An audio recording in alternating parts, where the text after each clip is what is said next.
وہ رسول گرامی وقار صلی اللہ تعالیٰ علیہ وسلم کے علم کے سمندر کے انتہا کو کون ناپ سکے؟ دینے والا خدا ہے، لینے والا رسول ہے۔ اللہ کے بہت سارے رازوں میں سے ایک راز علم غیب مصطفیٰ بھی ہے۔ رسول کریم صلی اللہ تعالیٰ علیہ وسلم کو کتنا علم عطا ہوا، کتنا غیب جانتے تھے، یہ امت کا بحث کا موضوع نہیں ہے۔ بس ہمیں اتنا ہی یقین رکھ لینا چاہیے جو بریلی کے امام نے ہمیں یوں سکھایا ہے کہ سر عرش پر ہے تیری گزر، دل فرش پر ہے تیری نظر۔ یا رسول اللہ، سر عرش پر ہے تیری گزر، دل فرش پر ہے تیری نظر، ملکوت و ملک میں نہیں کوئی شے وہ جو تجھ پہ عیاں نہیں۔ حضور اکرم صلی اللہ تعالیٰ علیہ وسلم کے دربار میں آپ کی نگاہ اثر میں کون سی ایسی چیز ہے جو مخفی ہے، جو چھپی ہوئی ہے؟ اور کوئی غیب کیا تم سے نہاں ہو بھلا؟ نہاں کہتے ہیں چھپی ہوئی چیز کو، پوشیدہ۔ اور کوئی غیب کیا تم سے نہاں ہو بھلا، جب نہ خدا ہی چھپا تم پہ کروڑوں درود۔ رسول گرامی وقار صلی اللہ تعالیٰ علیہ وسلم کو اللہ تعالیٰ نے جو معجزے عطا کیے، ان معجزات میں سے ایک عظیم معجزہ آپ کا علم غیب بھی ہے۔ مجھے یہاں پر اس موضوع پر گفتگو اس لیے بھی کرنی ہے کہ زمانے کے گزرتے گزرتے کچھ اسلام میں ایسے خیالات بھی پنپنے لگے جنہوں نے حضور پاک صلی اللہ علیہ وسلم کے علم غیب کا سرے سے انکار کر دیا۔ اور بعض جماعتیں تو وہ ہیں جو غیب کو مانتی ہیں لیکن وہ ناپتی ہیں، اتنا تھا اور اتنا نہیں تھا۔ یہ سب بدعات ہیں، یہ سب نئی ایجاد کی ہوئی چیزیں ہیں۔ فرقے میں نئی تعلیمات آئی کہ رسول پاک صلی اللہ تعالیٰ علیہ وسلم کو اتنا غیب تھا، اتنا غیب تھا۔ پہلی بات تو یہ ہے کہ ان کے علم کو جج کون کرے جو ان سے بڑا عالم ہو؟ کیا کوئی امتی اپنے رسول کے علم کو ناپ سکتا ہے؟ اب یہاں سے میں آپ کو قرآنی آیات اور احادیث کی روشنی میں اور اقوال سلف صالحین کی روشنی میں عرض کرنا چاہوں گا، امت کے سابقہ علماء سے لے کر صحابہ تک کا عقیدہ کیا رہا ہے حضور پاک صلی اللہ علیہ وسلم کے علم غیب کو لے کر۔ اور آج اگر یہ ہمارے زمانے میں فتنے کا باعث بن گیا، آپس میں جھگڑے اور نزاع اور جنگ و جدال کا باعث بن گیا، تو یہ سمجھنے کی ضرورت ہے کہ یہ مسئلہ نکلا کہاں سے ہے، جبکہ صحابہ میں اس بات پر کسی کا اختلاف نہیں تھا کہ حضور کو علم غیب تھا کہ نہیں تھا۔ اس پر کوئی ڈسکشن آپ حدیث کی کتابوں میں نہیں دکھا سکتے کہ صحابہ آپس میں جھگڑتے تھے کہ حضور کو اس بات کا غیب تھا کہ نہیں تھا، کبھی نہیں۔ بلکہ صحابہ تو صحابہ ہیں، اس زمانے کے جو مشرکین تھے، جو کافر تھے، ان کا بھی عقیدہ تھا کہ جو نبی ہوتا ہے وہ غیب کی خبریں دیتا ہے، ان کا بھی عقیدہ تھا۔ بات تو یہی ہے، کئی لوگ آ کر کے حضور پاک صلی اللہ تعالیٰ علیہ وسلم سے غیب کی خبریں پوچھتے تھے۔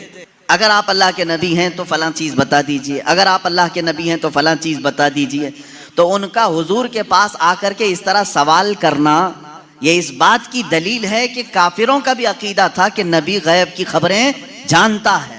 صحابہ کی تو بات چھوڑیں، صحابہ میں تو کبھی یہ بات ڈسکشن میں آئی نہیں، لیکن 14 صدیوں کے بعد امت اس حال سے گزر رہی ہے کہ ان میں بھی کچھ بنام علماء ایسے لوگ آئے جنہوں نے باضابطہ فرقوں کی بنیاد رکھی اور کتابوں میں لکھ مارا رسول پاک صلی اللہ تعالیٰ علیہ وسلم کو پیٹھ پیچھے کی خبر نہیں تھی یا دیوار پیچھے کا علم نہیں تھا۔ یہ وہ باتیں ہیں جو 1400 سال کے بعد بعض مولوی کہلانے والے حضرات نے لکھ دیا یا گڑھ لیا اور امت کو اسی بات پر پریشان کر دیا، جماعتیں پیدا ہو گئی۔ لیکن میرے عزیزو، ہم جو آج تک عقیدے پر ہیں، الحمدللہ یہ وہی ہے جو 14 صدیاں پہلے صحابہ کا عقیدہ تھا۔ وہ اپنے نبی کونین صلی اللہ تعالیٰ علیہ وسلم کے متعلق کیا عقیدہ رکھتے تھے؟ قرآنی آیات بھی اس بات کی شاہد ہیں۔ چند ان کے جو اعتراضات ہیں، میں آج پوری علمی گفتگو آپ سے کروں گا، تھوڑا ذہن کو تیار رکھیں، دلائل کو بھی سمجھیں، اس لیے کہ صرف سنی سنائی بات پر یقین کر لینا یہ سنی کی عادت نہیں ہونی چاہیے، دلائل کی روشنی میں بات کریں۔ قرآن پاک کی جتنی آیات ہیں میں ان کے اوپر آتا ہوں، ابھی آتا ہوں، لیکن صحابہ کا پہلے عقیدہ کیا ہے یہ تو میں بتا دوں۔ حضور پاک صلی اللہ تعالیٰ علیہ وسلم کے پاس ایک صحابی حاضر ہوتے ہیں اور وہ غریب صحابی تھے۔ وہ گھر سے یہ سوچ کر کے نکلتے ہیں ان کی والدین کا انتقال ہو چکا تھا اور غربت بہت زیادہ تھی، تنگ دستی تھی۔ وہ صحابی کہتے ہیں میں گھر سے یہ نکلا کہ آج حضور پاک صلی اللہ علیہ وسلم سے یہ دونوں چیزوں کی دعا کرا لوں، میرے ماں باپ کی مغفرت کی دعا ہو جائے، میرے مال میں برکت کی دعا ہو جائے۔ وہ آئے مسجد نبوی شریف میں، لیکن معاملہ ایسا تھا کہ عصر کے بعد بڑے بڑے صحابہ حضور پاک صلی اللہ علیہ وسلم کو گھیر کر بیٹھے ہوئے تھے، ان کو جانے کا موقع ہی نہیں ملا، اور یہ کہتے ہیں میری ہمت نہیں ہو سکی سب سے آگے بڑھ کر کے میں اپنا مداح رکھوں۔ مغرب کی اذان ہو گئی، مغرب پڑھائی رسول کریم صلی اللہ علیہ وسلم نے، پھر جلسہ ہوا، لیکن پھر صحابہ گھیر لیے، یہ کہتے ہیں مجھے بات کرنے کا موقع ہی نہیں ملا، دور کھڑا رہا۔ عشاء ہو گئی، اللہ کے حبیب صلی اللہ تعالیٰ علیہ وسلم عشاء کے بعد اپنے حجرے کی طرف روانہ ہو گئے، اپنے گھر کی طرف روانہ ہو گئے۔ صحابی کہتے ہیں آخر تک مجھے بولنے کا موقع نہیں ملا، سوچا کہ دروازہ کھلنے سے پہلے ایک بار موقع مل جائے میں بات کر لوں، یہ سوچتے ہوئے پیچھے ہاتھ باندھے چلے جا رہے تھے۔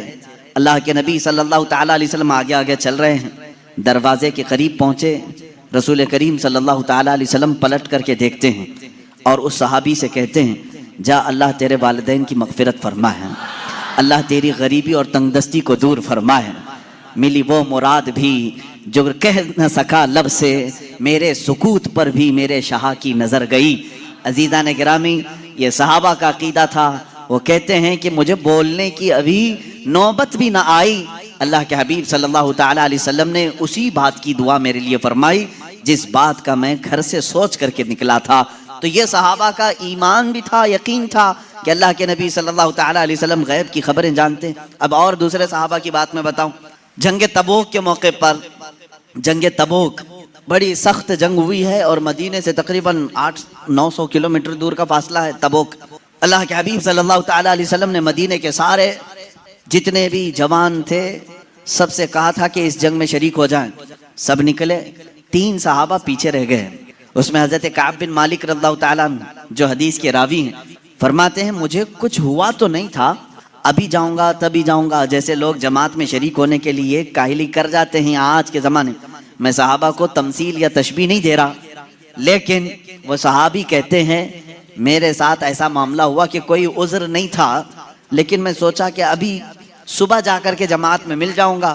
صبح ہوئی، صحابہ کی صفیں لگی، نکلنے کا وقت آ گیا، انہوں نے یہ سوچا تھوڑا گھر میں آرام کر لیتا ہوں، دوپہر تک مدینے کے باہر ہی رہیں گے، جلدی سے جا کر کے مل لوں گا۔ وہ جماعت مدینے سے باہر بھی چلی گئی، سوچتے سوچتے شام ہو گئی اور یہ نہیں گئے۔ اس طرح 3 صحابہ مدینے میں رہ گئے اور جنگ تبوک میں میرے آقا صلی اللہ تعالیٰ علیہ وسلم بنفس نفیس تشریف لے گئے۔ جب جنگ ختم ہوئی، وہاں سے واپسی ہوئی، آنے کے فوراً بعد اللہ کے حبیب صلی اللہ تعالیٰ علیہ وسلم نے ان 3 کو طلب کیا۔ اب ان کی باتیں سنیں، حضرت کعب بن مالک ہیں اس میں، یہ کہتے ہیں اللہ کے رسول صلی اللہ تعالیٰ علیہ وسلم نے ہمیں بلوایا اور حضور کی عادت کریمہ تھی، سب سے پہلے پوچھتے تھے کوئی عذر تھا تمہارے پاس، نہ آنے کی کوئی وجہ تھی؟ اب اس صحابی کی بات سنیں، کہتے ہیں میں چاہتا تو کچھ نہ کچھ بات گڑھ لیتا کہ گھر کا کام کاج آ گیا تھا، بچے بیمار تھے، جائیداد کا مسئلہ تھا، کچھ تو کہہ دیتا۔ حضرت کعب کہتے ہیں یہ الفاظ ہیں ان کے، میں کچھ بہانہ کر لے جاتا، لیکن اس کے پاس کیا بہانہ کروں جو دلوں کی حالات بھی جانتا ہے، جو دلوں کی بھی خبر رکھتا ہے۔ وہ کہتے ہیں صحابی رسول کہ میں کہہ دیا کہ اے اللہ کے نبی آپ بہتر جانتے ہیں، عذر تو کچھ نہیں تھا، سستی اور کاہلی نے مجھے دور رکھا۔ تینوں کا یہی معاملہ تھا۔ بہرحال یہ معاملہ الگ ہے، کسی دوسرے وقت عرض کروں، یہ لمبی حدیث ہے۔ حضور پاک صلی اللہ تعالیٰ علیہ وسلم نے ان تینوں صحابہ کا بائیکاٹ کیا 40 دن تک، پھر قرآن کی آیت نازل ہوئی، ان کی توبہ قبول ہوئی، پھر ان کو معاف کیا گیا۔ لیکن مجھے اس سے بیان یہی کرنا تھا، صحابہ کا عقیدہ یہ ہے، وہ یہ کہتے ہیں ہم چاہتے تو بہانہ کر لیتے، لیکن ان کے پاس کیا بہانہ کریں جو دلوں کی بھی جانتے ہیں۔ اس کا مطلب یہ ہے کہ یہ صحابہ اس طرح کا عقیدہ نہیں رکھتے تھے جو آج کے ملا کہتے ہیں کہ پیٹھ پیچھے کی خبر نہیں تھی، دیوار کے پیچھے کی خبر نہیں تھی۔ وہ صحابی کہتے میرے دل کے حالات وہ جانتے تھے، اس لیے میں بہانہ نہیں کر سکا۔ عزیزان گرامی وقار، 1-2 نہیں، کئی باتیں اس بات کی شاہد ہیں اور دلیل ہیں۔ اللہ کے حبیب صلی اللہ تعالیٰ علیہ وسلم نے غیب کی خبریں دی ہیں۔ اب مجھے یہ بتائیں، نبی جو لفظ ہے یہ کسی بھی دنیا کی ڈکشنری میں جا کر اٹھاؤ، عربک لفظ ہے، یہ نبی عربک ورڈ ہے، اس کا ترجمہ کہیں سے بھی جا کر کے آپ دیکھیں، نبی کا معنی ہوتا ہے غیب کی خبر دینے والا، غیب کی خبر دینے والا۔ اس کا ڈیفینیشن یہ ہے، اگر وہ غیب کی خبریں نہ دے تو پھر نبی کیسا؟ وہ لفظ ہی اس کے اوپر سوٹ نہیں کرے گا اگر وہ غیب کی خبر نہیں جانتے ہوں۔ غیب کی خبر سے مراد کیا ہے؟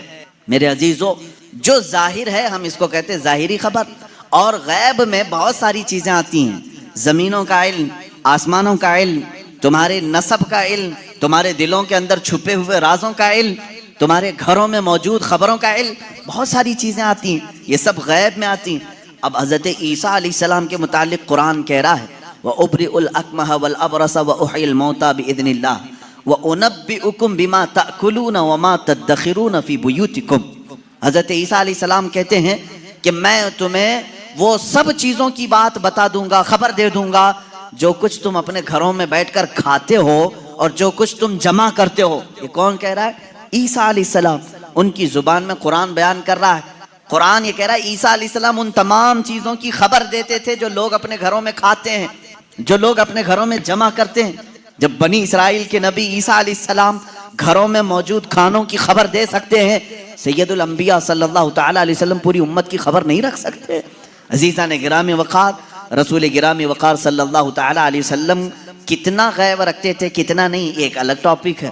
میں آپ کو اس مسئلے کو نہایت ہی اخلاق کے ساتھ، تمیز کے ساتھ، تہذیب کے دائرے میں بتاؤں گا، اس لیے کہ کبھی کبھار ہوتا ہے کہ کوئی جوش میں اور جذبے میں ادھر سے ادھر چلا جائے، لیکن میں بڑے ادب کے ساتھ آپ سے عرض کروں گا علم غیب کا انکار کہاں سے آیا، کیوں ہوا، اور ہمارا آج یہ مسئلہ کیوں بنا۔ اس کی وجہ یہ ہے کہ بعض سلفی اور وہابی اور ان کی پیروی میں جماعت دیوبند، جن کے بعض علماء نے حضور پاک صلی اللہ تعالیٰ علیہ وسلم کے کچھ علم غیب کا انکار کیا، ان کی کتابوں میں موجود ہے۔ اب یہیں سے یہ مسئلہ نکلا، ان کے اس مزعومہ باطل عقیدے کے اوپر امام اہل سنت فاضل بریلوی رحمۃ اللہ تعالیٰ علیہ نے پوری کتاب تصنیف فرمائی، الدولۃ المکیہ بالمادۃ الغیبیہ، جس میں تقریباً 200 دلائل سے ثابت کیا ہے کہ حضور پاک صلی اللہ تعالیٰ علیہ وسلم کو ما کان و ما یکون کا علم تھا، جو کچھ ہو چکا اور جو کچھ ہونے والا ہے سب کا علم تھا، سب کا علم تھا۔ اب اگر حضور پاک صلی اللہ تعالیٰ علیہ وسلم کے علم غیب کے متعلق آپ ڈسکشن میں آ جائیں تو اب میں آپ کو بتاتا ہوں، آپ کو کس نے بتایا کہ انسان اول کون تھا؟ دنیا میں سب سے پہلے کون آیا؟ یہ سب کو معلوم ہے کہ نہیں؟ آدم علیہ السلام ہے، وہ سب سے پہلے نبی تھے، سب سے پہلے رسول تھے۔ اب اس سے پہلے بھی اگر جائیں، آدم علیہ السلام کو پیدا کیسے کیا گیا؟ آدم علیہ السلام جنت میں رہے، جنت سے پھر دنیا میں بھیجے گئے، ان کی پیدائش کے معاملات، ان کے دنیا میں آنے کے معاملات، پھر سیدنا نوح علیہ السلام نے تبلیغ فرمائی 950 سال، اس کے بعد اور بھی انبیاء اکرام علیہ السلام کے واقعات، یہ سب باتیں آپ کو بتائی کس نے؟ کس نے خبر کیا؟ کون بتایا آپ کو؟ سب کا نقطہ اتحاد تمہارے ہاں جمع ہوگا محمد الرسول اللہ صلی اللہ علیہ وسلم۔ اگر اللہ کے رسول صلی اللہ تعالیٰ علیہ وسلم نہ بتاتے تو نہ تمہیں آدم علیہ السلام کی خبر تھی، نہ تمہیں نوح علیہ السلام کی خبر تھی، نہ تمہیں ابراہیم و اسماعیل علیہ السلام کی خبریں تھیں، نہ تمہیں حضرت یوسف علیہ السلام کے واقعات معلوم تھے۔ قرآن جو کچھ بھی بیان ہوا ہے وہ مصطفیٰ کی زبان سے تو بیان ہوا ہے، میرے آقا صلی اللہ تعالیٰ علیہ وسلم کے زبان سے بیان ہوا ہے۔ تو میرے عزیزو، جو ہو چکا حضور اس کا بھی علم رکھتے ہیں، جو ہو چکا میرے آقا صلی اللہ تعالیٰ علیہ وسلم اس کا بھی علم رکھتے ہیں، اس کی خبر رکھتے ہیں۔ اب بعد میں ہونے والا یہ بھی آپ کو معلوم ہے، ہر مسلمان کا عقیدہ ہے قیامت آنے والی ہے یا نہیں؟ اگر انکار کرو گے تو اسلام سے نکل جاؤ گے۔ قیامت کیسے آئے گی اس کا پورا نقشہ بھی معلوم ہے، کیسے آئے گی آپ نے علماء سے سنا ہوگا، کتابوں میں پڑھا ہوگا، قیامت کے قریب کیا کیا حالات ہوں گے، نشانیاں کیا کیا ہیں، یہ سب چیزیں بتائی گئیں۔ یاجوج ماجوج آئیں گے، دجال نکلے گا، سورج پچھم سے نکلے گا، دابت الارض آئے گا، یہ بڑی بڑی نشانیاں۔ عیسیٰ علیہ السلام نازل ہوں گے، امام مہدی کا ظہور ہوگا، یہ بڑی بڑی نشانیاں۔ اور اس کے بعد ایک دن ایسا آئے گا کہ سور پھونکا جائے گا، یہ اسرافیل علیہ السلام کے ہاتھ میں ابھی سور ہے، فرشتے ہیں، اور وہ باجے کی شکل کی ایک چیز ہے، اس سے آواز دھیرے دھیرے نکلے گی، اور اس کے بعد پھیلتی جائے گی، نہایت تیز ہو جائے گی، اسی آواز کے دھماکے سے پوری دنیا کا اختتام ہوگا۔ پھر سورج چاند ٹکرا دیے جائیں گے، تارے پھٹ جائیں گے، زمین اڑا دی جائے گی، پہاڑ روئی کے گالے کی طرح اڑ رہے ہوں گے، پھر میدان قیامت قائم کیا جائے گا۔ قیامت آئے گی، اتنا سارا ڈیٹیل یہ کس نے بتایا آپ کو؟ یہ کون بتایا ہے؟ اگر رسول پاک آنے والی خبروں کو نہیں جانتے تھے تو پھر قیامت کی خبر کبھی نہیں دیتے۔ اس کا مطلب ہے اللہ کے نبی صلی اللہ تعالی علیہ وسلم آدم علیہ السلام کی پیدائش سے لے کر روز قیامت تک جو سور پھونکا جائے گا کائنات کی ہر چیز سے واقف تھے، ہر چیز سے باخبر تھے۔ حضور اکرم صلی اللہ تعالی علیہ وسلم کا علم غیب کتنا تھا کتنا نہیں تھا، اب اس پر آتے ہیں ہم۔ اس لیے کہ بعض علماء، ان سے ہمارا بھی ڈسکس ہوا، انہوں نے کہا کہ آپ خواہ وہابی اور دیوبندی جماعت سے اختلاف رکھتے ہیں، ہم کبھی انکار نہیں کرتے حضور صلی اللہ تعالی علیہ وسلم کے علم غیب کا، لیکن ہم یہ کہتے ہیں کہ پورا علم غیب ان کے پاس نہیں تھا۔ انہوں نے باضابطہ ہمارے ساتھ یہ ڈسکس کیا، پورا علم غیب نہیں تھا۔ ہم ہم حضور کے تھوڑے سے علم غیب کا انکار نہیں کرتے، ہاں تھا رسول کو لیکن پورا نہیں تھا ہر چیز کا۔ میں نے کہا اس پر کیا دلیل ہے آپ کے پاس؟ انہوں نے کہا بعض مقامات پر حضور نے کہا ہے مجھے معلوم نہیں، بہت سارے ایسے مقامات ہیں واقعہ ہو گیا حضور کو اس کی خبر نہیں رہی، اس کا مطلب ہے حضور کو پورے علم غیب کا پورا علم غیب نہیں تھا، تھوڑا سا تو تھا، ہم اس کا اقرار کرتے ہیں۔ میرے عزیزو جواب صرف اتنا ہی ہے کہ چلو میاں ہم اور آپ بیٹھتے ہیں، ہم یہ لکھتے ہیں کہ حضور کا کیا کیا علم غیب تھا اور آپ یہ لکھو کہ حضور کو کس کس چیز کا نہیں تھا۔ مبارک ہو تمہیں، تم حضور کے علم غیب کی نفی پر لکھتے جاؤ اور ہم حضور کے علم غیب کے اس بات پر لکھتے جائیں گے کہ اللہ کے نبی صلی اللہ تعالی علیہ وسلم کو کن کن چیزوں کی خبر تھی اور تم کن کن چیزوں کی نہیں تھی، اس پہ لکھو اور اس کے بعد ماتم کرو اپنی زندگی پر کہ اللہ نے تمہیں کس طرح کی یہ ڈیوٹی لگائی کہ نبی کونین کا نقص نکالنے پر پوری زندگی لگا دی۔ حضور پاک کے صلی اللہ تعالی علیہ وسلم کے مرتبے کو کم کرنے کے لیے تمہیں ڈیوٹی لگ گئی، تم اس چیز پر تیار ہو گئے۔ عزیزان گرامی وقار، پہلے یہ تو مجھے بتائیں کہ کون ہے جو یہ انصاف کرے گا اتنا تھا اتنا نہیں تھا، کتنا تھا؟ کیا تم نبی کے زمانے میں ہو؟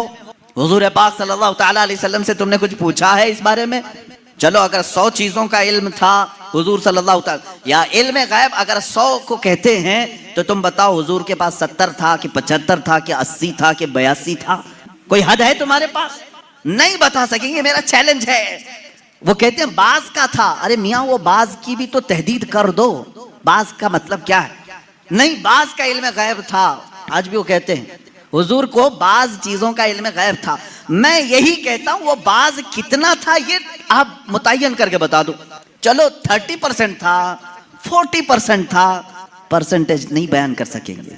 جہاں انہوں نے انگلی رکھ دی کہ اتنا تھا تو پھر وہ اسلام میں زیادتی کرنے والے بن جائیں گے اور خارج اسلام ہو جائیں گے۔ حضور کے علم کو انہوں نے اگر گھیر دیا اتنا تھا، اب ہم سے وہ پوچھتے ہیں چلو ٹھیک ہے ہم نہیں بتاتے کتنا پرسنٹ تھا، آپ ہی بتاؤ کتنا تھا۔ ہم کہتے ہیں اللہ کے بعد اگر کوئی علم ہے تو رسول پاک کے بعد، تو اللہ کا ناپو، اس کے بعد پتہ چل جائے گا۔ اللہ رب العزت کا جو علم ہے اس کے بعد اللہ نے اگر کسی کو علم عطا کیا ہے تو اپنے رسول کو عطا کیا، یہ ہمارا عقیدہ ہے۔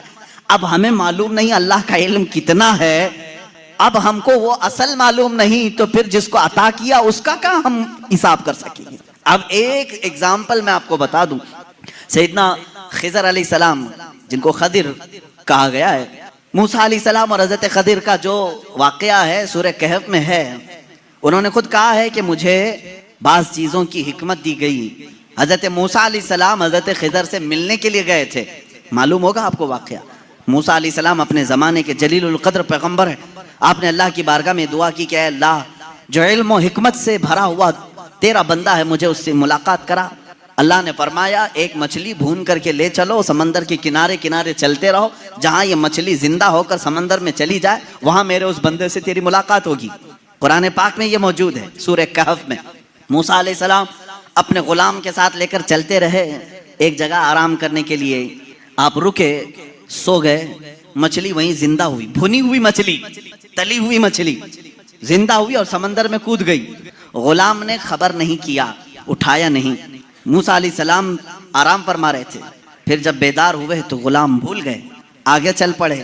موسیٰ علیہ السلام کو بھوک کی شدت ہوئی تو آپ نے کہا لاؤ وہ مچھلی کھا لیتے ہیں، اب لمبا سفر نہیں ہوگا۔ تب غلام نے کہا وہ مچھلی وہیں اچھل کر چلی گئی تھی جہاں آپ آرام کر رہے تھے۔ واقعہ طویل ہے۔ واپس موسیٰ علیہ السلام وہاں آئے تو دیکھا ایک سفید پوش بزرگ تھے، انہوں نے آپ کا نام لے کر کے آپ کو سلام کی، ملاقات ہوئی۔ حضرت موسیٰ علیہ السلام نے ان سے کہا کہ میں آپ کے ساتھ کچھ دن رہنا چاہتا ہوں. انہوں نے کہا تم میرے ساتھ نہیں صبر کر سکو گے. موسیٰ علیہ السلام نے کہا رہوں گا. انہوں نے ایک شرط رکھی میں جو بھی کام کروں اس پر پوچھنا مت کہ ایسا کیوں کیا. موسیٰ علیہ السلام اس پر پابندی کے ساتھ چلتے رہے. 3 واقعات قرآن میں بیان کیے گئے. کشتی پر بیٹھے اور وہ کشتی والا فری میں بٹھایا دونوں کو, موسیٰ علیہ السلام اور حضرت خضر کو. آپ حضرت خضر اس کی کشتی کو پھاڑنے لگے. موسیٰ علیہ السلام نے کہا کہ یہ فری میں بٹھایا ہے, اس کی کشتی کو آپ پھاڑ رہے ہیں. انہوں نے جلال کا اظہار کیا, کہا میں نے کہا تھا آپ میرے کسی کام پر نہ سوال کریں. آپ نے کہا آئندہ نہیں کیا جائے گا. کشتی سے اترے, ایک مقام پر گئے, ایک گاؤں میں کچھ بچے کھیل رہے تھے, اس میں خوبصورت بچہ تھا, اس کو پکڑ کر کے انہوں نے مار دیا حضرت خضر نے. موسیٰ علیہ السلام نے پھر پوچھا کہ آپ کو یہی بچہ ملا تھا, اس کو آپ نے مار دیا. انہوں نے پھر کہا, آپ نے پھر پوچھا. انہوں نے کہا موسیٰ علیہ السلام نے آخری ایک موقع اور, ایک گاؤں پہنچے, گاؤں والوں سے کہا ہم کو مہمان بنا لو. گاؤں والوں نے انکار کر دیا, ہم دونوں کو مہمان نہیں رکھیں گے اور نہ کھانا کھلائیں گے. وہ وہاں سے نکلے, اس گاؤں کی ایک دیوار گر رہی تھی. موسیٰ علیہ السلام سے حضرت خضر نے کہا چلو دونوں مل کر کے دیوار کو سیدھی کرتے ہیں. موسیٰ علیہ السلام نے کہا ایک تو گاؤں والوں نے کھانا بھی نہیں کھلایا, مہمان بھی نہیں بنایا, ان کی دیوار کو ہم کیوں صحیح کریں, اور آپ نے ایسا کیوں کیا. حضرت خضر نے کہا اب یہاں سے تمہارا اور ہمارے جدائی کا راستہ, ھذا فراق بینی و بینک سأنبئک بتأویل ما لم تستطع علیہ صبرا. قرآن کہتا ہے اب خضر علیہ السلام نے کہا جس پر آپ کو صبر نہیں ہوا ان میں سے ہر ایک کی میں حکمت بتاتا ہوں. اس کے پیچھے چھپا ہوا غیب کا علم کیا تھا, یہ کون کہہ رہا ہے؟ سیدنا خضر علیہ السلام. اس کے پیچھے چھپے ہوئے راز کیا تھے؟ وہ کشتی جس میں ہم بیٹھے تھے میں نے اس لیے پھاڑا کہ کنارے ایک بادشاہ ظالم جو اچھی کشتیوں کو دیکھ کر کے غصب کر لیتا تھا, لوٹ لیتا تھا, میں نے اس پر احسان کر کے تھوڑا سا عیب لگا دیا تاکہ اس مزدور کی کشتی کو بادشاہ ہڑپ نہ لے, غصب نہ کر لے. یہ اس کے اندر چھپا ہوا غیب تھا, غیب کا علم تھا. موسیٰ علیہ السلام کو دوسرے واقعے کی خبر انہوں نے دی. وہ بچے کے متعلق مجھے اللہ کی طرف سے یہ علم تھا کہ وہ بڑا ہو کر کے اپنے ماں باپ کو بھی مارے گا اور قاتل بلکہ وہ کافر بنا ڈالے گا, اس لیے میں نے اس کو مار دیا تاکہ اس کے والدین محفوظ رہیں, ایمان کی حالت میں رہیں. تیسرے اس دیوار کو ہم نے جو صحیح کیا وہ در حقیقت 2 یتیموں کی تھی, ان کے باپ نے اس دیوار کے پیچھے خزانہ دفن کیا ہے, اگر یہ گر جاتی تو گاؤں والے ہڑپ لے جاتے. میں نے ان یتیموں کی حفاظت کے لیے دیوار کو صحیح کیا. یہ 3 غیب کی خبریں بتاتے ہیں حضرت خضر. اس کے بعد جو بات ہے خضر, سیدنا خضر, ان کے متعلق خود اختلاف ہے کہ یہ نبی تھے کہ ولی تھے, نبی تھے کہ ولی تھے. بعض علماء نے کہا بنی اسرائیل کے نبی تھے, بعض علماء نے کہا نہیں وہ اپنے وقت کے ولی تھے. بہرحال اللہ نے ان کو علم و حکمت عطا کیا تھا. اب آؤ میں آپ کو بتاتا ہوں کتنا دیا تھا. اب یہی بات چل رہی نا, کتنا دیا تھا, اتنا کہ اتنا. حضرت موسیٰ علیہ السلام نے حضرت خضر سے پوچھا کہ آپ کو کتنا علم غیب ملا.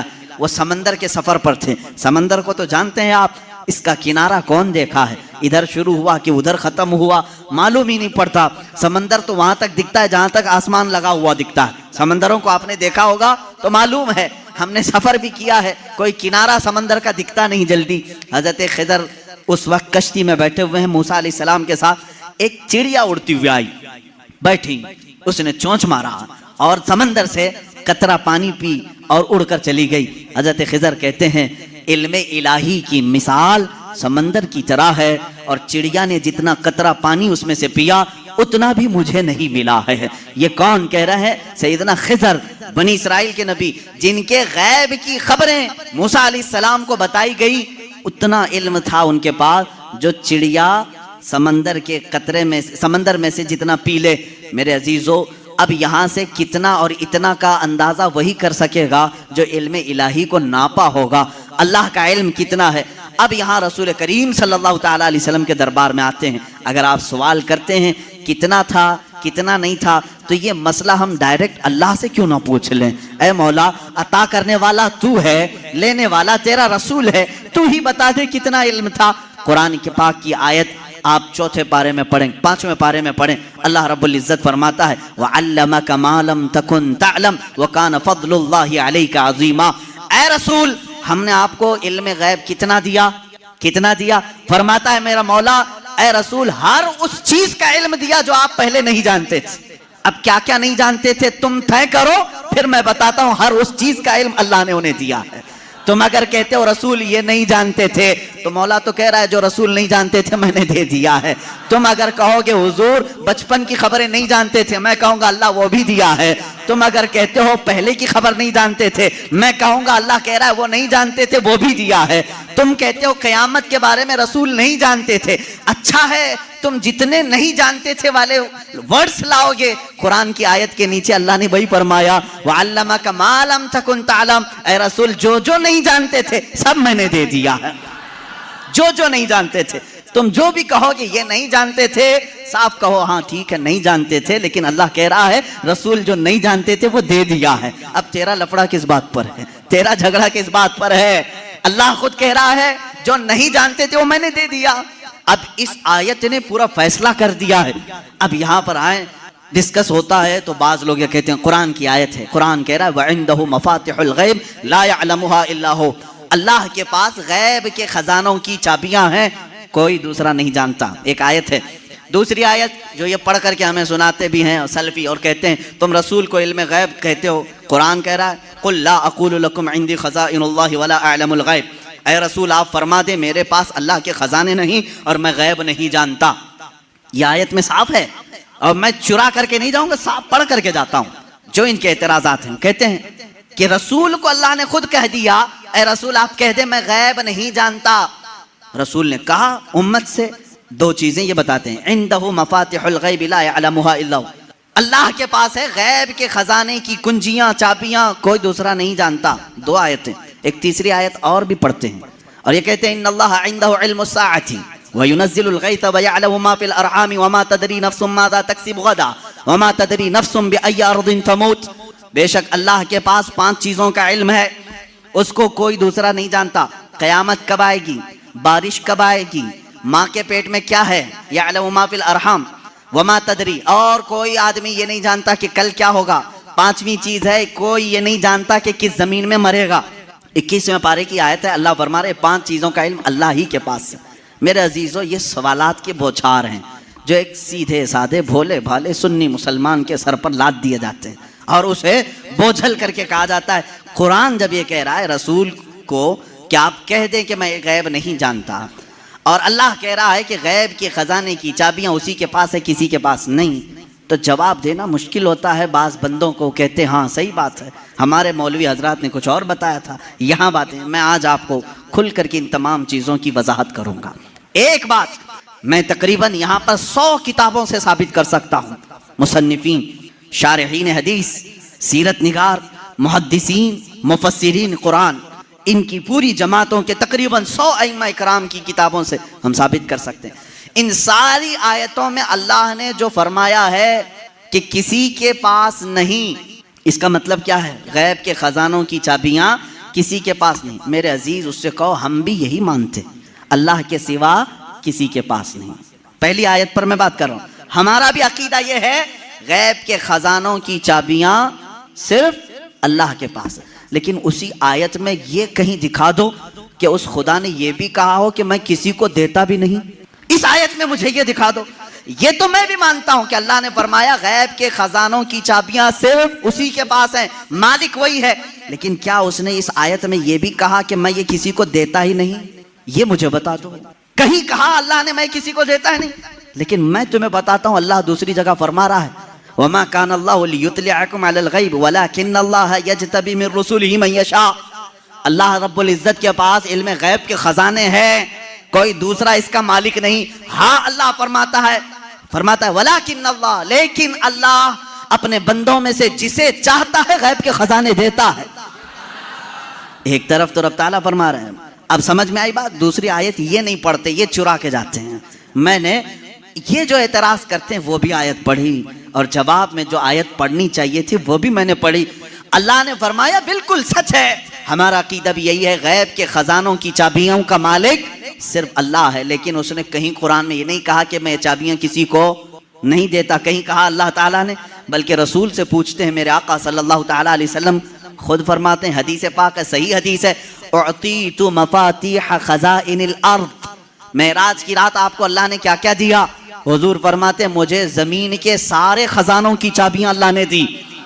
رب ہے موتی یہ ہے قاسم، رزق اس کا ہے کھلاتے یہ ہیں. ٹینشن تیسرے کو کیوں ہے؟ تکلیف تیسرے کو کیوں ہے؟ اللہ فرما رہا ہے دینا چاہے وہ اپنے بندوں میں سے جس کو چاہے دے دے. ایک آیت یہ ہے. اب دوسری بات, آپ اے رسول فرما دیں کہ میں غیب نہیں جانتا. ایک آیت یہ بھی پڑھ کر کے بتا دیں. دیکھو 7ویں پارے میں ہے, اللہ نے فرمایا اے رسول آپ کہہ دیں میں غیب نہیں جانتا. اس کا مطلب کیا ہے؟ جب رسول خود فرما رہے ہیں میں غیب نہیں جانتا. عزیزان گرامی وقار, ہر آیت کا پس منظر دیکھنا ہوگا کہ آیت کیوں نازل ہوئی, کس مقام پر نازل ہوئی. عزیزان گرامی وقار, رسول کریم صلی اللہ تعالیٰ علیہ وسلم کے لیے کوئی یہ عقیدہ نہ گڑھ لے کہ جیسے خدا کا علم ہے ویسے رسول کا بھی علم ہے. یہ شرک ہو جائے گا. کسی سنی کا یہ عقیدہ ہے؟ کیا آپ رسول کو خدا کے برابر سمجھتے ہیں؟ رسول کا علم خدا کے علم کے برابر ہے؟ نہیں. اللہ کا علم اس کا اپنا ذاتی علم ہے, اور رسول کا جو علم ہے وہ عطا کیا ہوا ہے. خدا کو کسی نے عطا کیا, لیکن رسول کو اللہ نے عطا کیا ہے. اب یہاں پر اللہ نے جو رسول سے فرمایا اے رسول آپ کہہ دیں میں غیب نہیں جانتا, اس کا مطلب ویسا غیب جو اللہ کا ہے وہ میں نہیں جانتا, ہاں وہ سب جانتا ہوں جو اللہ نے مجھے دیا ہے. بات سمجھ میں آ گئی؟ یہ دوسری آیت ہو گئی. تیسری آیت, جو 5 چیزوں کا علم اللہ کے پاس ہے, وہ کون کون سی 5 چیزیں میں نے بتا دیا. قیامت کب آئے گی, ماں کے پیٹ میں کیا ہے, بارش کب آئے گی, کون کہاں مرے گا, اور کل کیا ہونے والا ہے. یہ 5 چیزیں ہیں. 21ویں پارے میں اللہ نے فرمایا. یہ بہت سارے لوگ اعتراض کے طور پر اسی آیت کو پیش کرتے ہیں, کہتے ہیں دیکھو رسول کو اللہ نے ان چیزوں سے بھی دور رکھا تھا, یہ 5 چیزوں کی خبریں نہیں. جبکہ آپ حدیثیں پڑھیں تو یہ 5 چیزوں کی خبریں حضور نے دی ہیں. قرآن کہہ رہا ہے اس کا علم کسی کے پاس نہیں, اور رسول یہاں خبریں دے رہے ہیں. ایک ٹکڑا اس میں سے میں بتا دوں, ایک ٹکڑا اللہ کے نبی صلی اللہ تعالیٰ علیہ وسلم کی حدیث کی طرف میں لے جاؤں گا. قرآن کی آیت کا ایک ٹکڑا, کون کہاں مرے گا یہ نہیں جانتا کوئی. وما تدری نفس بأی ارض تموت. لیکن جنگ بدر کا موقع ہے, دوسرے دن جنگ ہونے والی ہے. رات کے وقت میرے آقا صلی اللہ علیہ وسلم اپنے ہاتھ میں چھڑی لے کر کے چل رہے ہیں. مسلم شریف کی حدیث ہے, صحیح مسلم شریف کی حدیث. حضور صلی اللہ تعالیٰ علیہ وسلم اپنے ہاتھ میں لکڑی لے کر میدان میں آئے. اپنے صحابہ کو حوصلہ دلانا تھا کہ تم گھبراؤ مت, کل کیا ہونے والا ہے میں بتاتا ہوں. قرآن کہہ رہا ہے کل کیا ہونے والا ہے وہ کسی کو نہیں معلوم, اور رسول کہہ کیا ٹکراؤ ہے کیا رسول میں اور قرآن میں؟ میں اس کو بتاؤں گا میرے عزیزو جواب کے ذریعے سے. کوئی ٹکراؤ نہیں, ٹکراؤ تو ان کے پیٹ میں. یہاں حضور پاک صلی اللہ تعالیٰ علیہ وسلم نے اپنی لکڑی اٹھائی اور صحابہ سے کہا ادھر ہٹو, ایک گول لکیر کھینچی اور فرمایا دیکھنا کل جنگ ختم ہونے کے بعد ابو جہل یہاں مرے گا, ابو جہل گر کر کے یہی مرا ہوگا. دوسرا دائرہ کھینچا اور ایک کافر کا نام لیا, کہا یہاں عتبہ مرے گا, یہاں شیبہ مرے گا. قرآن کہہ رہا ہے کون کہاں مرے گا یہ کسی کو نہیں معلوم, اور رسول لکیر کھینچ کر کے بتا رہے ہیں ابو جہل یہاں مرے گا. اب جس صحابی نے یہ حدیث روایت کی ہے, آپ حدیث کے آگے کے الفاظ پڑھیں, انکار کی گنجائش ان کے پاس بھی نہیں, اس لیے کہ مسلم شریف کی حدیث ہے. مسلم شریف کی حدیث ہے جو بخاری کا درجہ بھی رکھتی ہے بعض مقامات پر. میرے عزیزوں صحابی کہتے ہیں جنگ ہوئی, ختم ہوئی, دوسرے دن ہم فتح کا جشن منا رہے تھے, لیکن میدان میں جب کافروں کی لاشیں گھسیٹنے کے لیے آئے تو ہم نے دیکھا رسول پاک صلی اللہ علیہ وسلم نے جو دائرہ کھینچا تھا جس کے نام کا, وہ ایک بال برابر بھی باہر نہیں گرا تھا, وہی گر. ابو جہل کے لیے جو پنجرا بنایا گیا تھا اسی میں مرا ہے. عتبہ اور شیبہ کے لیے جو ڈیڈ لائن کھینچی گئی تھی وہی ان کا ڈیڈ ہوا ہے, آخری وہیں ختم ہوئے ہیں. میرے عزیزو قرآن کہہ رہا ہے کل کیا ہونے والا ہے یہ کسی کو نہیں معلوم. رسول نے ایک دن پہلے جنگ کل کیسے ہونے والی وہ بتا دیا. دوسری چیز قرآن کہہ رہا ہے کون کہاں مرے گا یہ نہیں معلوم, رسول تو زمین کھینچ کر کے بتا رہے ہیں. 2 چیزیں تو یہاں ہو گئی. ماں کے پیٹ میں کیا ہے یہ بھی کوئی نہیں جانتا. تم رسول کی بات آتے ہو تو یہاں کہتے ہو دیکھو قرآن کہہ رہا ہے ماں کے پیٹ میں کیا ہے وہ نہیں جانتا. تم تو ڈاکٹروں کے بارے میں بھی اتنا علم رکھتے ہو کہ سونوگرافی سے بتا دیتے ہیں لڑکا ہے کہ لڑکی ہے. آج کے جدید علم میں اس کا تو انکار نہیں ہے. اب یہ قرآن کی آیت جس چیز کو منع کر رہی ہے کوئی نہیں جانتا, اس کا مطلب کیا ہے؟ اس کا مطلب کیا ہے؟ اب بارش کا مسئلہ ہے, بارش کب ہوگی یہ کسی کو نہیں معلوم, بارش کب ہوگی یہ کسی کو نہیں معلوم. لیکن بارگاہ مصطفیٰ صلی اللہ علیہ وسلم میں ایک صحابی حاضر ہوئے, کہا کہ آقا قحط پڑ گیا ہے, بکریاں سوکھ رہی ہیں, جانور مرنے کے قریب ہیں, بارش نہیں ہے, کب آئے گی؟ یہ کس سے پوچھنے آئے صحابی؟ رسول پاک سے. جبکہ قرآن کہہ رہا بارش کب آئے گی یہ کسی کو نہیں معلوم. معلوم ہونا نہ ہونا الگ بات ہے. رسول پاک نے کہا ابھی نازل کر دیں. حضور پاک صلی اللہ تعالیٰ علیہ وسلم کو اللہ نے اتنا اختیار عطا کیا کیا آپ نے ہاتھ اٹھایا اور کہا اے مولا ہمارے قحط سالی کو دور کر دے، بارش برسا؟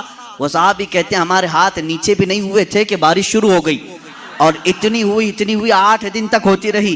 دوبارہ وہ آئے وہی صحابی، انہوں نے کہا آقا اب پانی بھر گیا ہے اور گھروں میں آ رہا ہے، آپ اتنا کہہ دیں کہ اب بارش مدینے میں نہیں دور برسے۔ حضور نے پھر ہاتھ اٹھایا اور کہا اللہم حوالینا لا علینا، اے اللہ ہمارے ارد گرد برسا، اب ہمارے لیے کافی ہے۔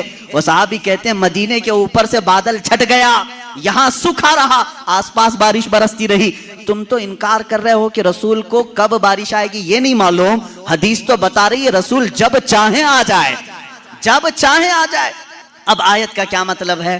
آیت میں جو انکار ہے اور حدیث میں بھی ہے، حضور نے فرمایا 5 چیزوں کا علم کسی کو نہیں، یہاں یہی جواب میں دوں گا، اے میرے عزیز اللہ نے یہ سچ فرمایا کہ یہ 5 چیزوں کا علم اللہ ہی کے پاس ہے، لیکن پوری آیت میں اللہ نے یہ کہیں نہیں فرمایا یہ میں کسی کو دوں گا بھی نہیں۔ اللہ نے فرمایا یہ 5 چیزوں کا علم میں کسی کو دیتا بھی نہیں، بلکہ اللہ جسے چاہے ان 5 چیزوں سے خبردار کرے۔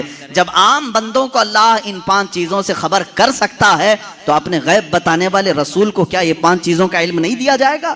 بے شک میرے آقا صلی اللہ تعالیٰ علیہ وسلم کو خبریں تھیں۔ اب آؤ احادیث کی روشنی میں کون کون سی چیزیں صحابہ نے محسوس کی ہیں۔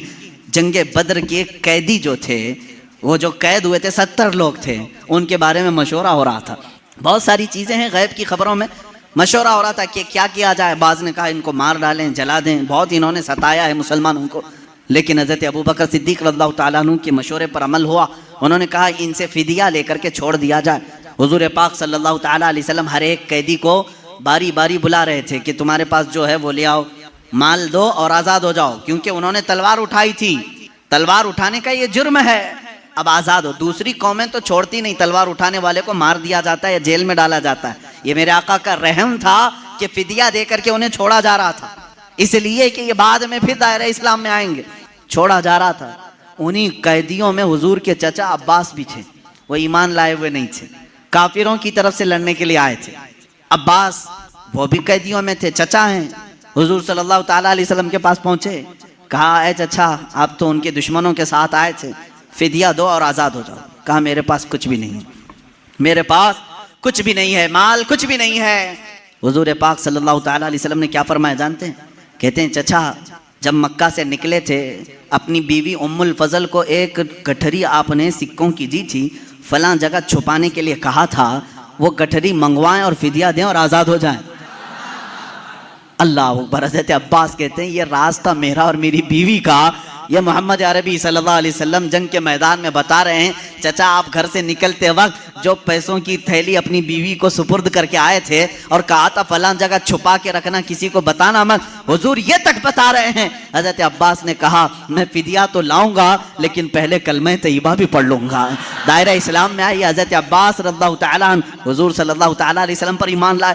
میرے عزیزو ان کا تو یہ عقیدہ تھا کہ رسول ہمارے گھروں میں چھپی ہوئی چیزوں کو بھی جانتے۔ جنگ بدر میں آئے ہوئے اور بھی جنگ بدر ہی سے متعلق بڑی نفیس بات ہے، حدیث ہے۔ جنگ بدر میں جو کفار و مشرکین آئے تھے اس میں کئی غیب چھپے ہوئے ہیں، کئی غیب جن کی خبریں حضور صلی اللہ علیہ وسلم نے دی۔ ختم ہوئی اس میں کافروں کو بھاری نقصان ہوا تھا، بڑا نقصان ہوا تھا۔ یہ تو معلوم ہے کہ صرف 14 صحابہ کی وفات ہوئی، شہادت ہوئی، باقی 70 ان کے مارے گئے، 70 قیدی بنائے گئے، پورا مال وہ چھوڑ کے بھاگے تھے، جو 1000 کی تعداد میں آئے تھے اور ادھر 313 ہی تھے۔ اس کے بعد وہ اسی غم میں پیچ و خم کھا رہے تھے، گلتاں پیچاں تھے، مکہ کے لوگ یعنی حسد میں جل رہے تھے۔ ان میں سے ایک شخص تھا صفوان، اس کے باپ کو قتل کر دیا گیا تھا میدان بدر میں، امیہ باپ مار دیا گیا۔ جب لوگ جا کر کے واقعات سنا رہے تھے، وہ بہت مالدار آدمی تھا صفوان، بہت غم میں آ گیا کہ میرے باپ اتنے بڑے آدمی سردار قریش کو محمد کے ساتھیوں نے قتل کر دیا۔ غم و غصے میں غیظ میں وہ جل رہا تھا۔ اسی کی کیٹیگری کا ایک اور شخص عمیر بن وہب، ان کا بیٹا قیدی بن کر کے حضور کے پاس گرفتار ہو چکا تھا۔ ایک کا بیٹا قیدی بنا ہے، ایک کا باپ مارا گیا ہے، دونوں سیم کیٹیگری کے ہو گئے، دوستی جلدی ہوتی ہے۔ ایسے دونوں کا جب میٹر سیم ہو تو دل کی باتیں شیئر ہوتی رہتی ہیں۔ عمیر بن وہب صفوان بن امیہ کے پاس آئے، حتیم کعبہ کے اندر خانہ کعبہ کے حتیم کے اندر بیٹھے۔ عمیر بن وہب نے کہا میرے پاس تو کچھ ہے نہیں، مال و دولت، لوگوں کے قرضے بڑے ہوئے ہیں اور ہر کوئی قرضہ مانگنے آتا ہے، ایسے میں میرے بیٹے کو محمد نے قید کر لیا ہے، کیا کہوں؟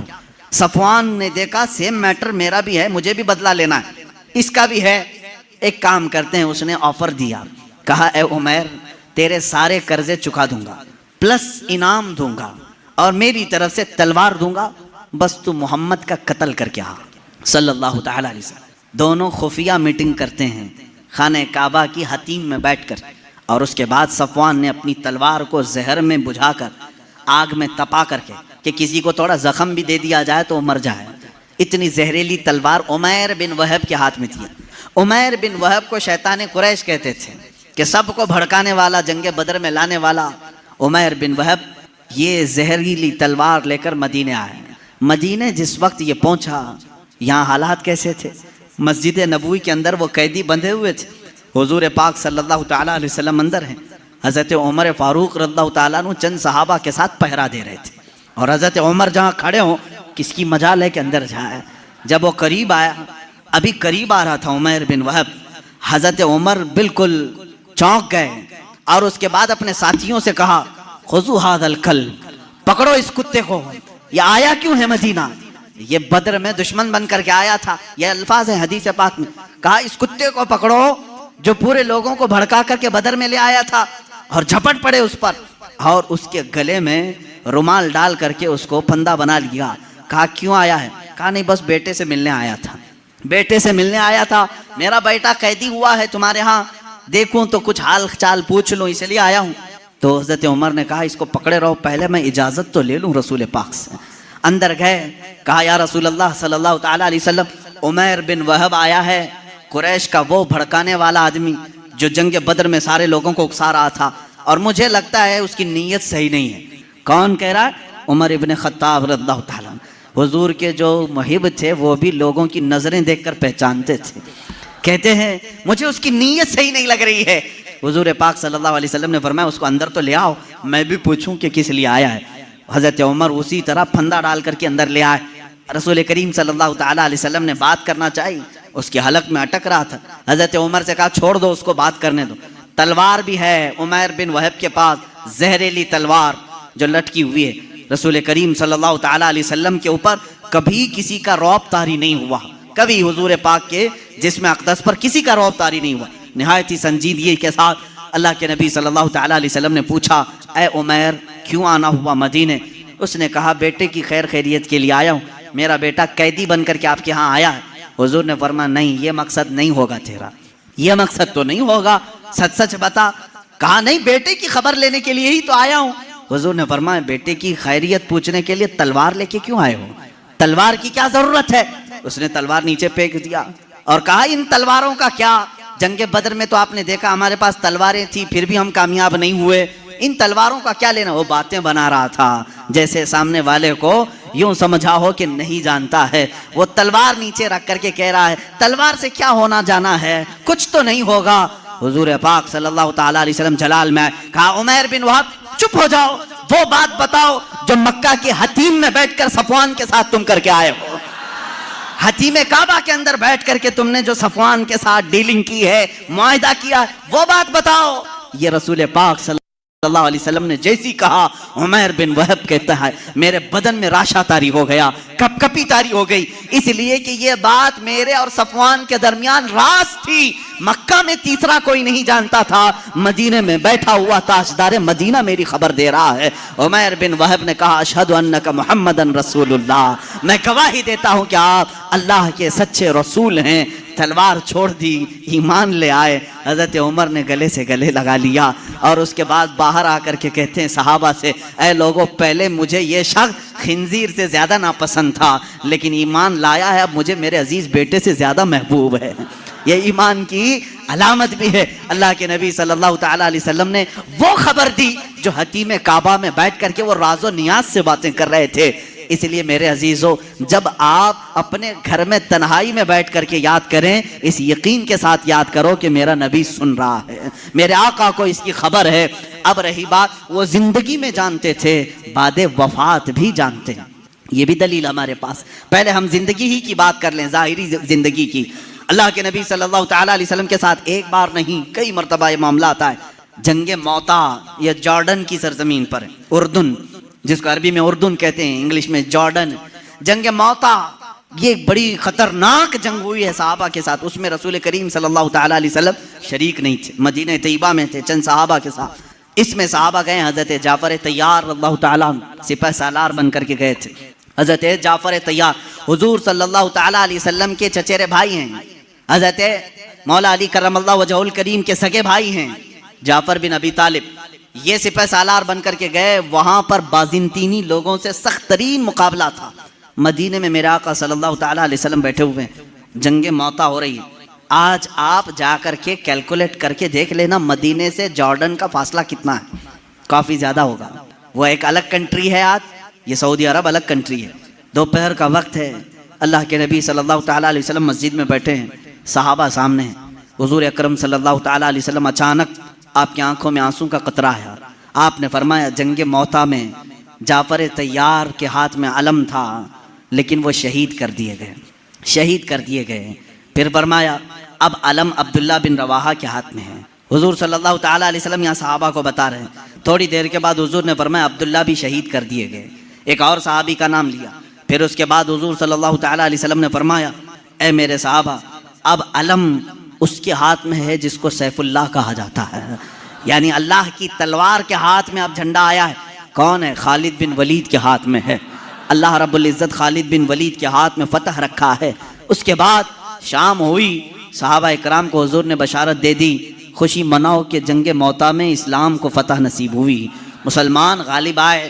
یہ جنگ ختم ہونے کے تقریباً 1 مہینے کے بعد صحابہ واپس آئے، اور جب جنگ کی فتح کی خبر مدینے میں پھیلتی تھی تو لوگ خوشیوں سے استقبال کے لیے باہر جاتے تھے. لیکن یہاں مدینے میں پہلے سے خوشیاں ہو چکی تھیں.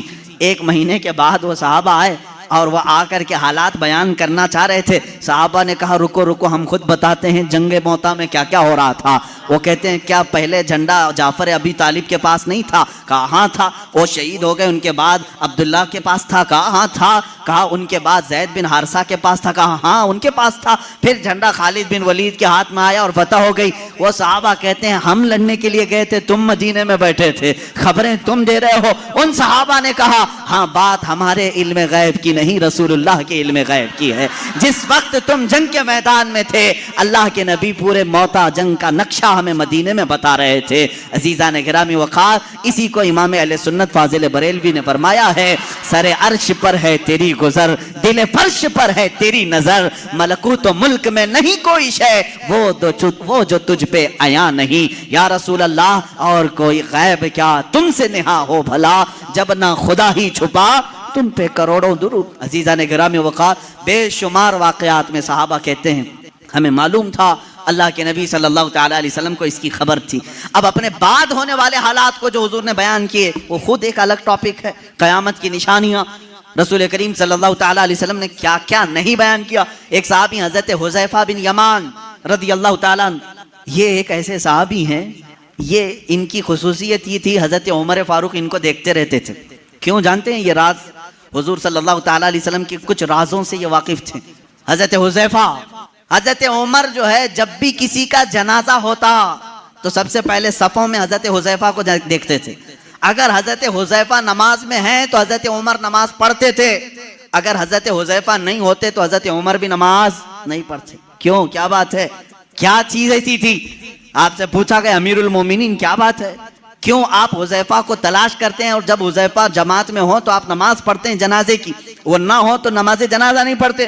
بات یہ ہے میرے عزیزو، حضرت حذیفہ کہتے ہیں رسول کریم صلی اللہ تعالیٰ علیہ وسلم نے ان کو قیامت تک آنے والے منافقین کا نام کے ساتھ بتایا تھا.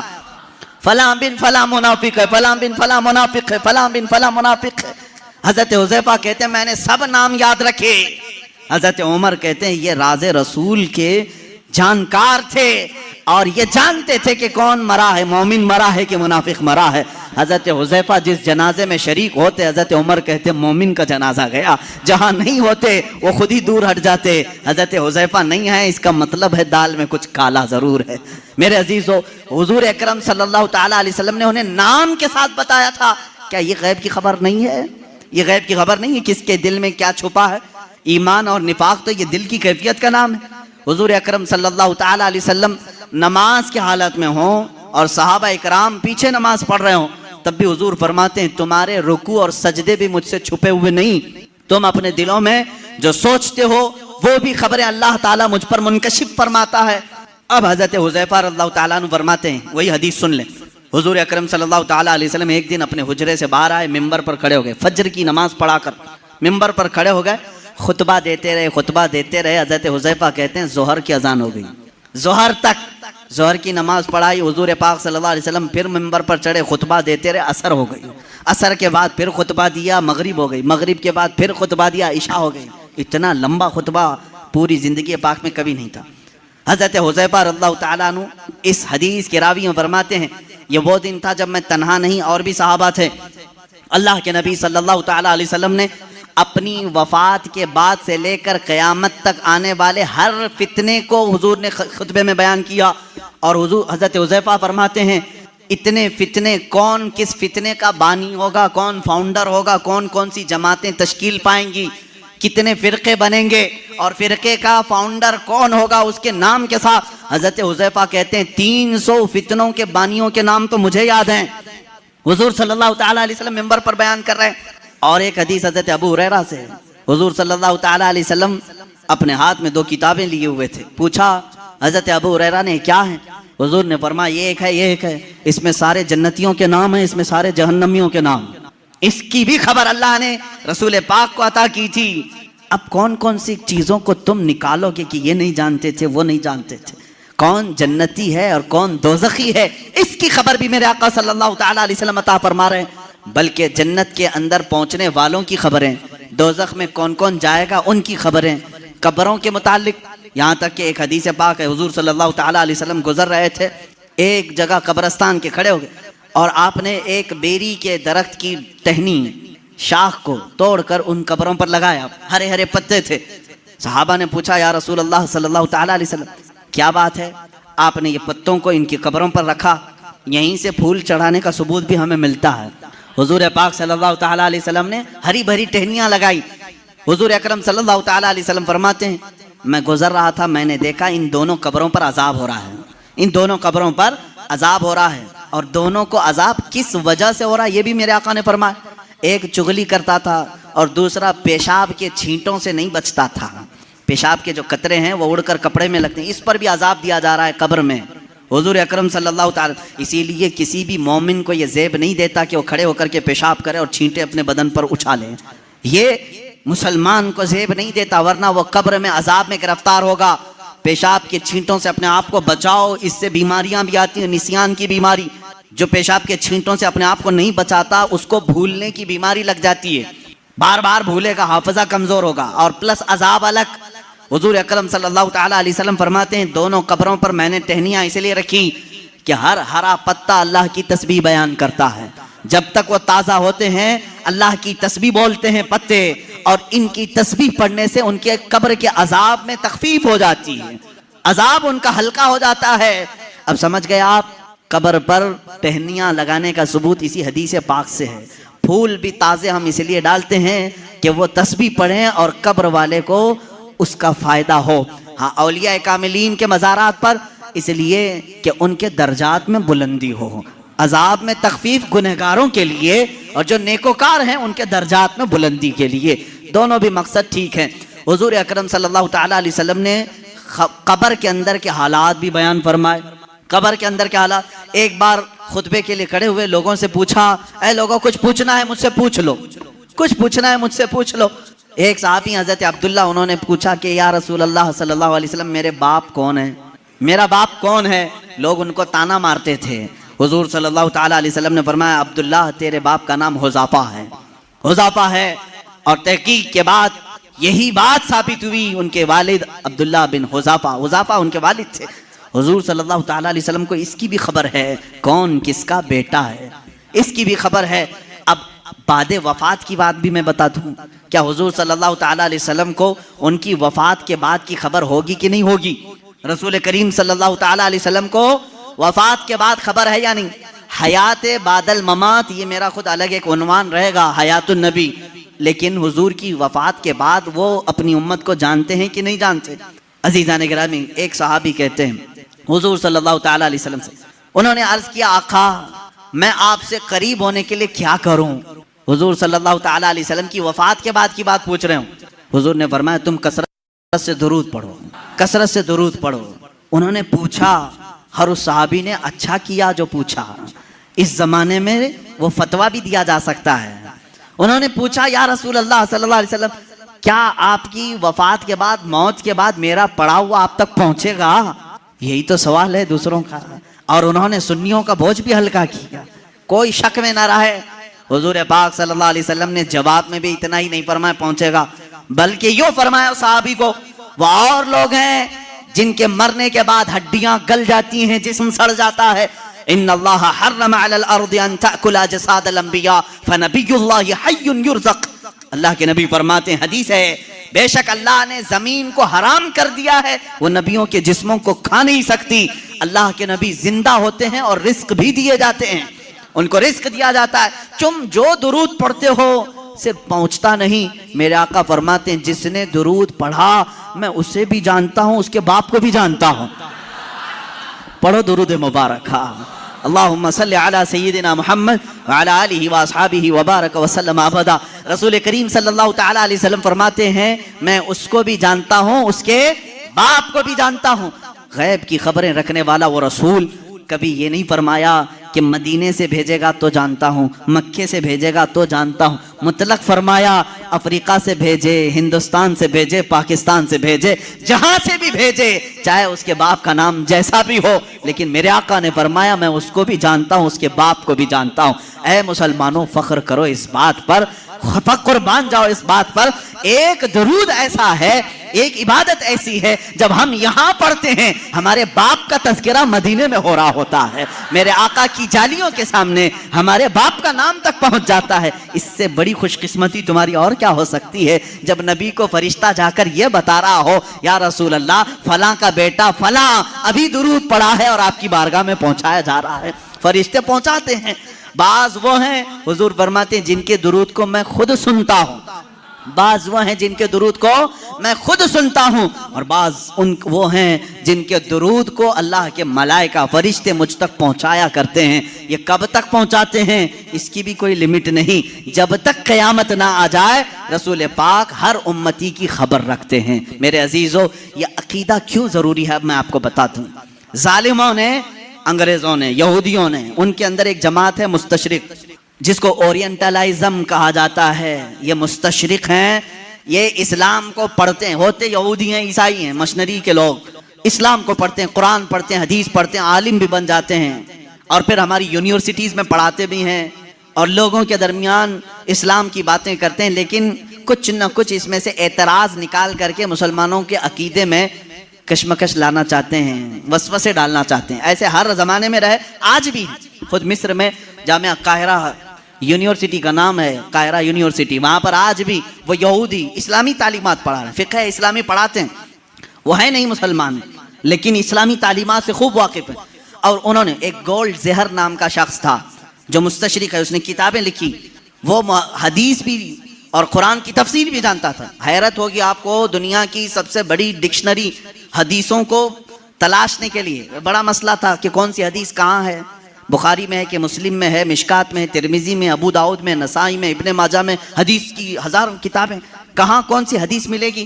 اس کی پہلی ڈکشنری جنہوں نے بنایا المعجم المفہرس لالفاظ الحدیث، یہ تقریباً 6 یا 7 جلدوں میں کتاب ہے، ڈکشنری ہے۔ الف سے اگر حدیث شروع ہوتی ہے تو یہ کہاں کہاں ملے گی اس کے ساتھ لکھا ہوا ہے۔ اس پر پوری محنت کیا 4 یہودی عالموں نے، وہ مسلمان نہیں، ان کو کیوں اتنی فکر ہے، کیوں وہ اتنی محنت کر رہے ہیں؟ تفسیر پر لکھا ہے انہوں نے، علم تفسیر پر کتابیں لکھی ہیں۔ میرے عزیزو محبت اسلام میں نہیں، عداوت اسلام میں لکھتے ہیں اور اس کے بعد اعتراض کرتے ہیں خود اپنی طرف سے اور مسلمانوں میں چھوڑ دیتے ہیں۔ یہیں سے جماعتیں بنتی ہیں، یہیں سے جماعتیں بنتی ہیں۔ ان کے جو شاگرد ہیں مستشرقین کے، وہ ماڈرن خیال بن کر کے مسلمانوں میں آتے ہیں اور نئی نئی باتیں لے آتے ہیں۔ محمد بن عبد الوہاب نجدی جو سب سے پہلے اپنے نئے عقائد کو سعودی عرب میں پیش کیا. ان کے استاد کون کون تھے ذرا آپ مجھے بتاؤ, کہاں کہاں پڑھے تھے؟ استاد سے متاثر ہو کر کے آئے. ایسے مصر میں بھی بہت سارے ہیں جو جرمنی میں اسلامی تعلیمات پڑھتے رہے, انگلینڈ میں پڑھتے رہے. اسلامک ڈپارٹمنٹ کے اندر بہت سارے مدرس اسلام پڑھانے والے یہودی ہیں, عیسائی. یہ بھی نہیں کہ چھپ کر کے, بلکہ وہ ظاہر بھی ہیں, وہ کہتے بھی ہیں ہم عیسائی ہیں, ہم یہودی ہیں, لیکن اسلام کو ہم پڑھے ہوئے ہیں ایز اے نالج, ایک دراسہ کے طور پر. لیکن ان کا کام صرف یہ ہوتا ہے کچھ نہ کچھ وسوسہ ڈالنا, کچھ نہ کچھ وسوسہ ڈالنا. ایسے ہزاروں وسوسے انہوں نے ڈالے, لیکن علماء ربانیین کی جماعت ہر زمانے میں رہی ہے جو دنداں شکن ان کا جواب بھی دیتی رہی. سب سے پہلے انکار کرنے والے حضور صلی اللہ تعالی علیہ وسلم کے حیات بعد وفات کے لیے یہ مستشرقین ہی تھے. انہوں نے شوشہ ڈال دیا تھا کہ نبی مر کر ختم ہو چکے ہیں, اب ان کا کوئی اثر باقی نہیں, انفلوئنس نہیں رہے گا. اس طرح کی باتیں انہوں نے لکھی. ان سے ایڈاپٹ کیا کچھ ہماری جماعت کے علماء, وہ بعد میں الگ ہو گئے. حضور صلی اللہ تعالی علیہ وسلم کے علم کے بارے میں سب سے پہلے یہی مستشرقین یہودیوں اور عیسائیوں نے سوالات چھوڑے. سب سے پہلے انہی کی طرف سے اعتراض آتا ہے کہ رسول پاک صلی اللہ تعالی علیہ وسلم کو کبھی غشی آ جاتی تھی اور اس عالم میں وہ کچھ نہ کچھ بول جاتے تھے, معاذ اللہ رب العالمین. اس طرح کی نازیبا تہمتیں انہوں نے حضور کی ذات پر لگائی اور کہا ان کو اتنا علم نہیں تھا فلاں فلاں چیزوں کا, وہ اچانک بول دیتے اور لگ جاتی کچھ چیزیں. ان سے اڈاپٹ کر کے کچھ علماء آئے. میرے عزیزو, کیوں جانتے ہیں یہ میرے آقا کے علم غیب پر کیوں اس طرح کی باتیں کرتے ہیں؟ صرف اس لیے کہ امت کے ذہن میں حضور کا مرتبہ کم کر دیا جائے. آج تمہیں ڈر کس بات کا لگتا ہے؟ نبی کی شان میں ایک جملہ بھی کہنے سے 1000 بار سوچتے ہو. اللہ کے نبی ہیں, ان کے بارے میں ہم مذاق میں بھی کوئی جملہ نہیں کہہ سکتے, ایمان چلا جائے گا. آج تک یہ ڈر ہے یا نہیں؟ آج تک یہ ڈر ہے. لیکن یہ چاہتے ہیں کہ ان کو بھی عام انسان کی طرح پیش کر دیں, ان کا بھی مذاق ہو سکتا ہے. تو جب امت مذاق کو سہنا پسند کر لے گی تو سمجھ لو کہ تمہارا رشتہ ختم ہو گیا, اب تمہارا اسلام ہی کھوکھلا ہو گیا. تم نبی کی ہر بات کو مذاق میں بھی لے سکتے ہو. ارے انہوں نے یوں ہی کہہ دیا ہوگا, کبھی بشریت میں یہ بھی بولتے تھے, کبھی وہ بھی بولتے تھے, ان کی باتیں ایسی تھی, معاذ اللہ رب العالمین. یہاں آ جاتی ہے بات سیدھے تمہارے اسلام کی جڑوں پر. اس لیے اس کو اتنا ہلکا مت سمجھنا. علم غیب پر ڈسکس کرنے والوں کو میں یہ کہتا ہوں, اے نوجوانوں, تمہاری یہ فیلڈ نہیں ہے, تمہارا یہ میدان نہیں ہے, مناظرے کرنا تمہارا کام نہیں ہے. بس اتنا تم عقیدہ رکھو, ہم اس مسئلے میں کوئی گفتگو نہیں کرنا چاہتے. میرے رسول کو اتنا علم تھا جتنا میرے مولا نے دیا تھا. رب تعالیٰ جانے کتنا دیا تھا, رسول جانے کی کتنا لیا تھا. بس اس پر تم اپنی گفتگو کو ختم کر دینا. دوسرا کوئی بھی شیطان تمہارے پاس آئے, میسج کرے, رسول کو اس بات کی خبر نہیں تھی, رسول کو اس بات کی خبر نہیں تھی, تم ہر ایک کے ڈیبیٹ میں مت بیٹھنا. شیطان گفتگو میں لگا کر کے تمہارا ایمان سلب کرنا چاہتا ہے, تمہارے ایمان پر ڈاکہ ڈالنا چاہتا ہے. شروع میں تم ڈیفنس میں جواب دیتے رہو گے, اور جب تھک جاؤ گے تب سوچو کہ میرے بھائی صحیح کہہ رہا ہے سامنے والا, میرے پاس تو کوئی دلیل ہی نہیں, ہمارے علماء کے پاس بھی کوئی دلیل ہی نہیں. امام رازی کے پاس شیطان آ کر کے ان کے خدا کا یقین ان کا متزلزل کر گیا تھا. امام رازی وقت کے بڑے امام ہیں. شیطان ایک بزرگ کی شکل میں آیا اور کہا تم اللہ کو ایک مانتے ہو, کیا دلیل ہے تمہارے پاس؟ انہوں نے دلیل دی. دوسرا اس نے شیطان کاٹ دیا, کہا یہ تو نہیں ہو سکتا. دوسری انہوں نے دلیل دی, وہ بھی کاٹ دیا. انہوں نے اللہ کے ایک ہونے پر 360 دلیلیں دی. ان کی موت کا وقت قریب تھا, 360 دلیلیں دی. لیکن بعد میں ان کے پیر و مرشد نجم الدین کبریٰ رحمت اللہ تعالی علیہ, ان کی مدد آئی. انہوں نے کہا امام رازی کو, اے رازی, تو اس سے کیوں نہیں کہتا کہ میں اپنے خدا کو بغیر دلیل کے ایک مانتا ہوں؟ بس اتنا کہہ دے اور دامن چھڑا لے. پھر امام رازی نے کہا, ایک وقت ایسا آ گیا تھا رازی کا, وہ سوچنے لگ گئے تھے کہ اللہ ایک ہے بھی کہ نہیں ہے, ایک ہے کہ نہیں ہے, ڈگمگا دیا تھا شیطان. تب پھر پیر و مرشد کی نسبت بھی کام آئی. کہا نہیں, اس بارے میں دلیل ہی نہیں دیتا, میں مانتا ہوں اللہ ایک ہے تو ایک ہے. میں یہی آپ کو آج کہنا چاہوں گا میرے عزیز, تمہارا علم اتنا نہیں کہ ہر شیطان سے مقابلہ کرو, ہر ڈیبیٹ میں تم حصہ لو, یہ تمہاری ذمہ داری نہیں. یہ ڈیبیٹ کرنا, مناظرہ کرنا, یہ علماء مفتیان کرام مناظرین اسلام پر چھوڑ دو. اللہ نے اس فیلڈ کے بھی ماہرین پیدا کیے ہیں, اس میدان کے مجاہد بھی پیدا کیے ہیں جو مخالفین کا دانت توڑ کر کے جواب دیتے ہیں. وہ موجود ہیں, وہ ان کی اپنی فیلڈ ہے. لیکن ہر ایرا غیرہ اس میں بازی لے جانے کی کوشش میں کرے گا تو تمہارا گھوڑا کہیں کا کہیں گر جائے گا اور تم شہید بھی ہو جاؤ گے، گر جاؤ گے۔ اب یہاں پر میرے عزیزو میری نصیحت سن لو، اس طرح کے ڈیبیٹ جب بھی آئیں، میرے رسول کو کتنا علم تھا کتنا نہیں تھا، تب اتنا ہی کہو۔ میرا تو عقیدہ اتنا ہے، اللہ نے ان کو بے حساب دیا تھا، جتنا اللہ نے دیا تھا اتنا ان کے پاس تھا، یا اللہ جانے کتنا دیا تھا، رسول جانے کتنا لیا تھا۔ اسی پر اپنی گفتگو ختم کرو، رسول کریم صلی اللہ تعالیٰ علیہ وسلم کے علم غیب پر زیادہ ڈسکس نہ کرو۔ اس کے بعد انشاءاللہ اور بھی دیگر بحثیں آئیں گی، حضور بشر تھے کہ نور تھے، حضور حاضر ہیں کہ ناظر ہیں کہ نہیں ہیں، حضور وفات کے بعد زندہ ہیں یا نہیں، حضور کو کتنے اختیارات تھے، یہ سب آج کے مسائل جو پھیلائے ہوئے ہیں کتابوں میں انشاءاللہ العزیز ہر ایک پر تھوڑی سی ہی صحیح گفتگو کرنے کی سعادت ضرور حاصل کروں گا، اس لیے کہ ہم نے رسول مانا ہے تو وہ رسول مانا ہے جیسے صدیق اکبر نے مانا تھا، ہم وہ رسول مانتے ہیں۔ اس لیے کہ حضرت صدیق اکبر کا ایمان تو دیکھو، ابو جہل آیا ایک بار کہنے لگا